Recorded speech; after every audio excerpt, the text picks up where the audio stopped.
I've got a JPEG file open here in Photoshop, and we have been unlocking the background layer so that we can make changes to it. So there's a couple of different ways you can unlock the background, okay? So you could double click on the background layer thumbnail and you can click OK. That's one method. You can also right click and choose layer from background. Okay, so that's a second way. Another way, if you hold down the control key and you click on the layer thumbnail, so it's a control click, control double click, same thing. Okay. Another one. Now this time, on each of those we were getting prompted, okay, to, what I mean by prompted is we get this box and we can change the name of the layer. So if I don't want to call it layer 0 and I want to name it car, I can put that in and you'll see here that it does change the name of the layer. Now, if we hold down the Alt key and we double click, notice we didn't get prompted to name it, okay? It automatically, layer 0 is the layer name. Okay, so if you want to be able to name it, you can do a control double click. If you don't care about renaming it, okay, I'm just doing an F12 or a revert each time on this. I can just alt double click the layer thumbnail, and it will automatically change the layer to a normal editable layer, no longer a locked background, and give it the default name of layer 0. If you decide later on you want to name the layer, you can just click on the layer name here, and then you can name it whatever you want. So that's just a couple of different ways you can unlock a JPEG to begin working on it.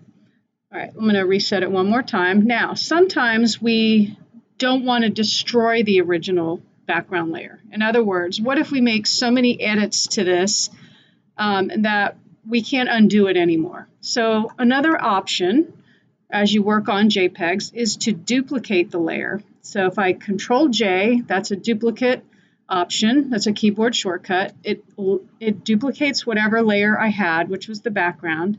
And now I can do whatever I want to this layer, but this layer will be preserved or protected because I would do all my edits on the top layer.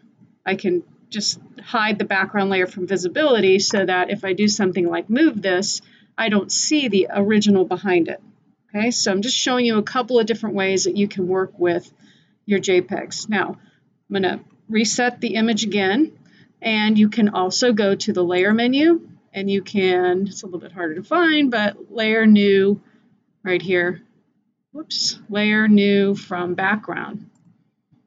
Gives me the prompt again. I can name it whatever I want. So I like the keyboard shortcut methods instead of having to go through the menu, but however you want to do it is perfectly fine. And even if you unlock a layer and you decide you want to duplicate, same thing. So I can also duplicate from the layer menu here, layer, duplicate layer, okay?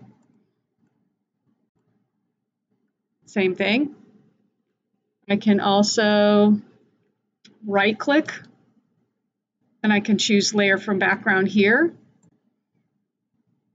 And I can also right click and I can duplicate the layer. So you can see here there's a number of different ways to do the same thing in Photoshop. And one last thing, this is your layers panel. I'm going to actually undock it. I'm going to pull it out so we can kind of just focus on the layers panel. The layers panel, or pretty much every panel in Photoshop, has what we call a contextual menu within it. So there are more options right here. So it's like a mini menu bar within a particular panel or window in Photoshop. So here you can see we have the option to duplicate the layer here as well. So again, there's a number of different ways that you can unlock and edit a JPEG, either to change the pixels, preserve the pixels of the original layer by duplicating. So however you want to approach it, you'll find the way that works best for you. All right, I'm going to put my layers panel back over here. So the easiest way right now for you guys would just be to go to this little icon. This is called your Workspace. And I'm going to, notice I'm in a workspace called Photo. Okay, most of you are in what's called Essentials. Okay, and if you pull any of your panels out and you decide you want to get them back to where they should be, you can go to this little icon. It's going to arrange your windows for you. So we're in the Essentials workspace right now, but we can opt to reset the Essentials and it will just basically redock all of my panels. So I'm kind of back to the basics. I don't like having all of these other panels open. So I've customized my workspace. So if you don't want to see something, you can collapse it by double clicking it. You can right click the whole grouping of panels and you can close the tab group. So it's worth going in and, playing around with things. You can't hurt anything. Everything can come back. So I'm just going to, and you can use menus to close tab groups. There's a lot of different things. So I'm going to actually close a bunch of these, okay? So if you want more workspace, you can collapse your panels however you want, but here's the problem. If you decide, oh, I need my layers panel, how do I get it back?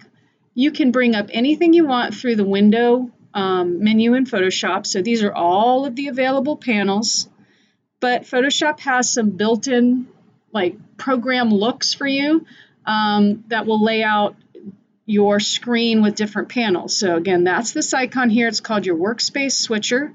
You can go to the drop-down menu here and you can explore, see what 3D looks like.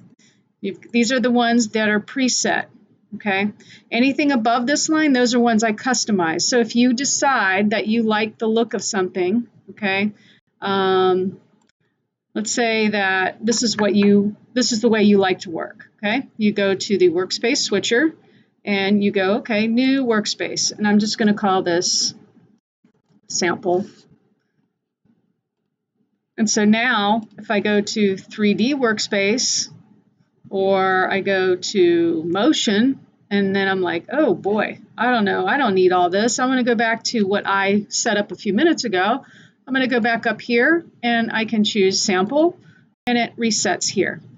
And like I've told you before, Photoshop has a number of different ways of doing the same thing. So you can use this. You can also go to the window menu. And remember, it's called the workspace. And you get exactly the same drop down. Okay. So like I said, a lot of different ways to do the same thing. As long as you can figure out how to do it, that's all that really matters.